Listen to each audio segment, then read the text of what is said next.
আসসালামু আলাইকুম। জসিন্তা জিনিয়া স্বাগত জানাচ্ছি এনটিভির দেশের খবরে। কোটা সংস্কার আন্দোলনকে কেন্দ্র করে সাম্প্রতিক সহিংসতায় রংপুরের বেগম রোকেয়া বিশ্ববিদ্যালয়ের ইংরেজি বিভাগের শিক্ষার্থী আবু সাইদ সহ দেশের বিভিন্ন স্থানে নিহত ৩৪ জনের পরিবারের হাতে সঞ্চয়পত্র ও নগদ অর্থ তুলে দিয়েছেন প্রধানমন্ত্রী শেখ হাসিনা। সকালে গণভবনে নিহতদের পরিবার প্রধানমন্ত্রীর সাথে সাক্ষাৎ করতে গেলে প্রত্যেক পরিবারের হাতে সঞ্চয়পত্র তুলে দেন তিনি। এ সময় শেখ হাসিনা বলেন, যারা স্বজন হারিয়েছেন তাদেরকে সান্ত্বনা দেওয়ার ভাষা নেই। এসব হত্যাকাণ্ডের সাথে যারা জড়িত তাদের সবাইকে খুঁজে বের করে বিচার করা হবে বলে জানান সরকার প্রধান। রিপোর্ট করছেন ফাহাদ মোহাম্মদ। এখন জন্ম সনদ দিয়ে খোলো বিকাশ স্টুডেন্ট অ্যাকাউন্ট। নিজের বিকাশ নিজে কর। কোটা সংস্কার আন্দোলনকে ঘিরে সাম্প্রতিক সহিংসতায় দেশ জুড়ে হতাহত হয়েছেন অনেকে। রংপুরের বেগম রোকেয়া বিশ্ববিদ্যালয়ের ইংরেজি বিভাগের শিক্ষার্থী আবু সাইদ সহ দেশের বিভিন্ন স্থানে নিহত এমন ৩৪ জনের পরিবার গণভবনে আসেন প্রধানমন্ত্রী শেখ হাসিনার সাথে সাক্ষাৎ করতে। এ সময় প্রধানমন্ত্রী নিহতদের স্বজনের সঙ্গে কথা বলেন, তাদের খোঁজ খবর নেন। অনেকে প্রধানমন্ত্রীকে জড়িয়ে ধরে কান্নায় ভেঙে পড়েন। এ সময় আবেগ আপ্লুত হয়ে পড়েন প্রধানমন্ত্রী শেখ হাসিনা নিজেও। তাদের সান্ত্বনা দেন সরকার প্রধান। গণভবনের ব্যাংকুয়েট হলে এক হৃদয় বিদারক পরিবেশের সৃষ্টি হয়। এই সময় প্রধানমন্ত্রী ৩৪ জন পরিবারের সদস্যদের হাতে আর্থিক সহায়তা হিসেবে পারিবারিক সঞ্চয়পত্র এবং নগদ অর্থ তুলে দেন।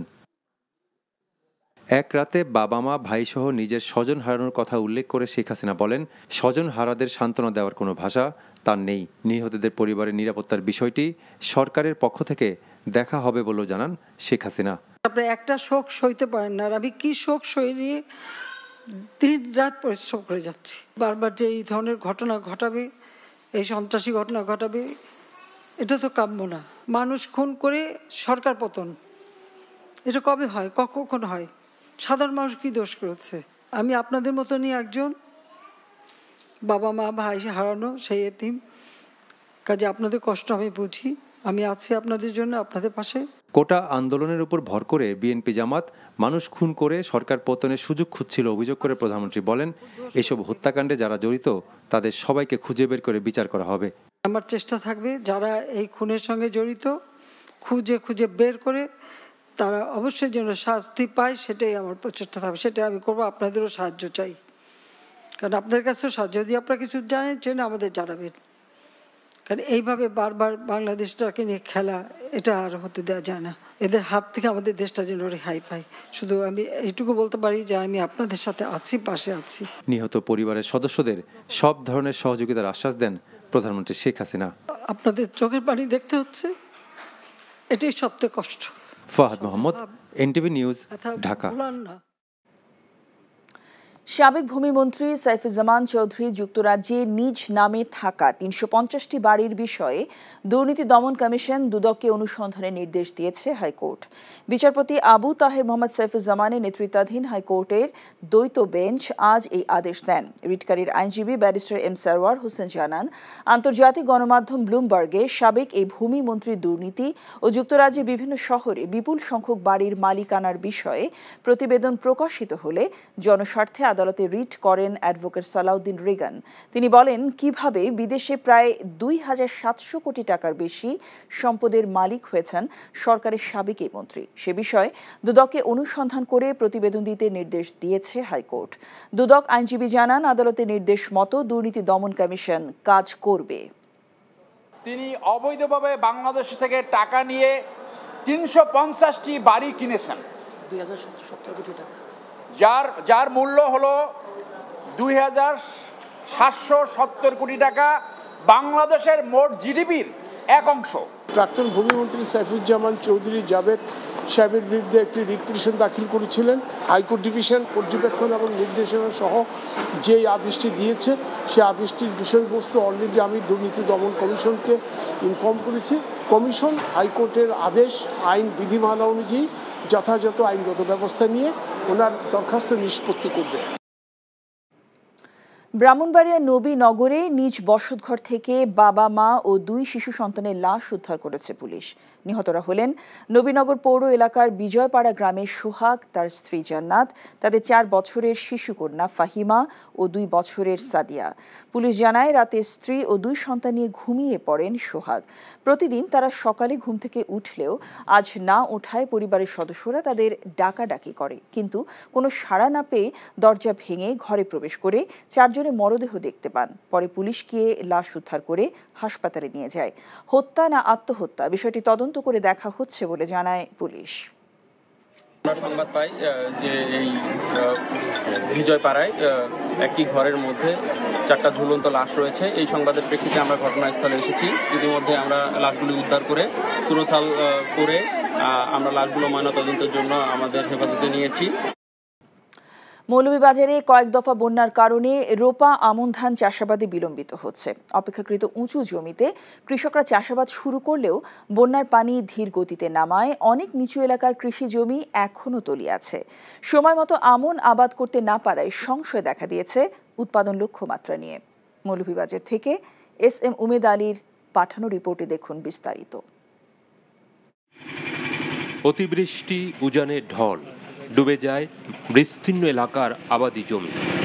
মৌলভীবাজারের কমলগঞ্জ ও শ্রীমঙ্গল উপজেলায় পানি দ্রুত নেমে গেলেও কুলাউড়া, জুড়ি, বড়লেখা, রাজনগর ও সদর উপজেলায় দেখা দেয় দীর্ঘমেয়াদী বন্যা। 5 উপজেলার অনেক নিম্নাঞ্চল থেকে এখনও পুরোপুরি নামেনি ঢলের পানি।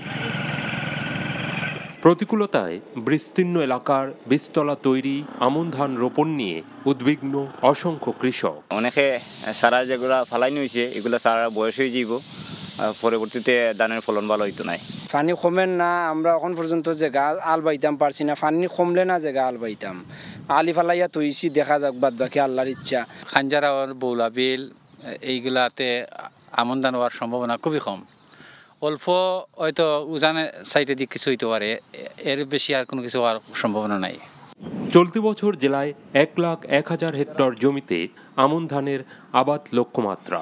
কৃষকদের দেরিতে রোপণ হয় এমন জাতের ধানের আবাদের পরামর্শ কৃষি বিভাগের। অনেক জমিতে এখনো পানি সরে নাই, না সরার কারণে আমাদের আমন রোপণে কিছুটা লেট হয়েছে। তবে আমরা পরামর্শ দিচ্ছি আমাদের প্রচলিত জাতগুলির পাশাপাশি আমাদের কিছু লেট ভ্যারাইটি আছে, যেমন 22, 23, 46, এই জাতগুলি কিছুটা দেরিতে রোপণ করা যায়। এর আগে 66,000 হেক্টর জমিতে লক্ষ্যমাত্রা থাকলেও বন্যার কারণে আউশ ধান আবাদ হয়েছিল 35,127 হেক্টর জমিতে।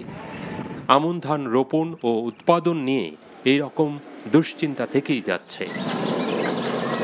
NTV news desk. কোটা সংস্কার আন্দোলনকে ঘিরে সংঘাত সহিংসতার পর দেশের বিমানবন্দরগুলোর নিরাপত্তার যে কোনো হুমকি মোকাবেলায় বিমান বাহিনী সবসময় প্রস্তুত বলে জানিয়েছেন বাহিনী প্রধান air chief marshal Hasan Mahmud Khan. দুপুরে চট্টগ্রামের শাহ আমানত আন্তর্জাতিক বিমানবন্দরের সার্বিক নিরাপত্তা পরিদর্শন শেষে এসব কথা জানান তিনি। এ সময় তিনি আনসার, APBN এবং সিভিল এভিয়েশনের নিরাপত্তারক্ষীদের দিক নির্দেশনা প্রদান করেন। চট্টগ্রাম সহ দেশের 3টি বিমানবন্দরের নিয়ন্ত্রণ এখন বিমান বাহিনীর অধীনে বলেও জানান তিনি। পরিস্থিতি পুরোপুরি স্বাভাবিক হলে বাহিনীর সদস্যরা ফিরে যাবে বলেও জানান বাহিনী প্রধান। এই মুহূর্তে আমরা আমাদের নিরাপত্তা বজায় রাখব এবং অন্যান্য বাহিনীর যারা আছে তাদের সাথে আমরা কাঁধে কাঁধ মিলিয়ে কাজ করছি এবং ইনশাল্লাহ আমরা চেষ্টা করব যাতে যদি কোনো ধরনের নিরাপত্তা ব্যাঘাত ঘটার চেষ্টা করে কেউ, সেই জন্য আমরা একেবারে সম্পূর্ণভাবে প্রস্তুত আছি তাদেরকে প্রতিরোধ করার জন্য। কোটা সংস্কার আন্দোলনের সময় রংপুর সিটি কর্পোরেশনের 3 কোটি টাকার সম্পদ নষ্ট হয়েছে। দুপুরে নিজ কার্যালয়ে সংবাদ সম্মেলনে সিটি মেয়র মোস্তাফিজার রহমান এ অভিযোগ করেন। লিখিত বক্তব্যে মেয়র বলেন, আন্দোলন চলাকালীন সময় নগরীতে স্থাপিত 64টি সিসি ক্যামেরা, 30 কিলোমিটার দীর্ঘ optical fibre cable, divider protection, councillor office ও কর্পোরেশনের মেইন গেট ভাঙচুর করা হয়। এ বিষয়ে কোতোয়ালি থানায় মামলা করেছেন বলেও জানান মেয়র। সিলেটে চলমান সহিংসতায় ক্ষতিগ্রস্ত বিভিন্ন প্রতিষ্ঠান পরিদর্শন করেছেন বিভাগীয় কমিশনার আবু আহমেদ সিদ্দিকী ও জেলা প্রশাসক শেখ রাসেল হাসান। দুপুরে সিলেটে দুর্বৃত্তদের দেয়া আগুনে ক্ষতিগ্রস্ত আখালিয়া পুলিশ বক্স, জালালাবাদ থানা, বিভাগীয় ডাক অফিস সহ অন্যান্য কার্যালয় পরিদর্শন করেন তারা। পরিদর্শনকালে সিটি কর্পোরেশনের প্রধান নির্বাহী কর্মকর্তা সহ অন্যান্যরা উপস্থিত ছিলেন।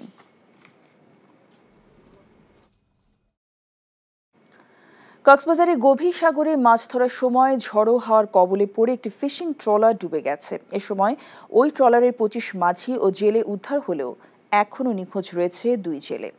আজ সকালে ট্রলার ডুবির বিষয়টি নিশ্চিত করেন কক্সবাজার সমিতি পাড়া মহল্লা কমিটির সভাপতি এর মোহাম্মদ প্রকাশ গোরামিয়া। তিনি জানান, এফবি মায়ের দোয়া নামের ফিশিং ট্রলারটি সাগরে মাছ ধরতে যায়। শুক্রবার রাতে সাগরে গুলিরদার পয়েন্টে ট্রলারটি ঝড়ের কবলে পড়ে ডুবে যায়। গত রাতে উদ্ধার হওয়া মাঝি ও জেলেদের অন্য একটি ফিশিং ট্রলার কক্সবাজার বন্দরে নিয়ে আসে। দক্ষিণ পূর্ব এশিয়ার অন্যতম বৃহৎ কৃত্রিম জলধারা রাঙামাটির কাপ্তাই হ্রদে মাছ ধরার উপর নিষেধাজ্ঞা আরও 15 দিন বাড়ানো হয়েছে। জেলা প্রশাসন জানায়, সুষ্ঠু ও প্রাকৃতিক প্রজনন, বংশবৃদ্ধি এবং উৎপাদন বৃদ্ধির লক্ষ্যে হ্রদে মাছ ধরার উপর 3 মাসের নিষেধাজ্ঞা আরোপ করা হয় গত 25 এপ্রিল। তবে জলধারায় পানির পরিমাণ এখনও কম থাকায় মাছ শিকার করলে ক্ষতিগ্রস্ত হতে পারে প্রজননের, তাই নিষেধাজ্ঞার সময় বাড়ানো হয়েছে।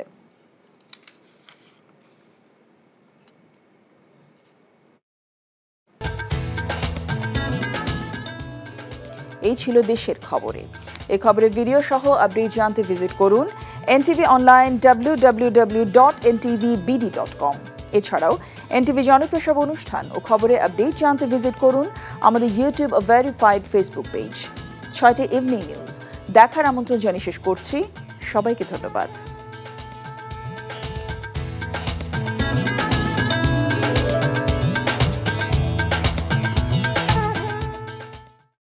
এখন জন্ম সনদ দিয়ে খোলো বিকাশ স্টুডেন্ট অ্যাকাউন্ট।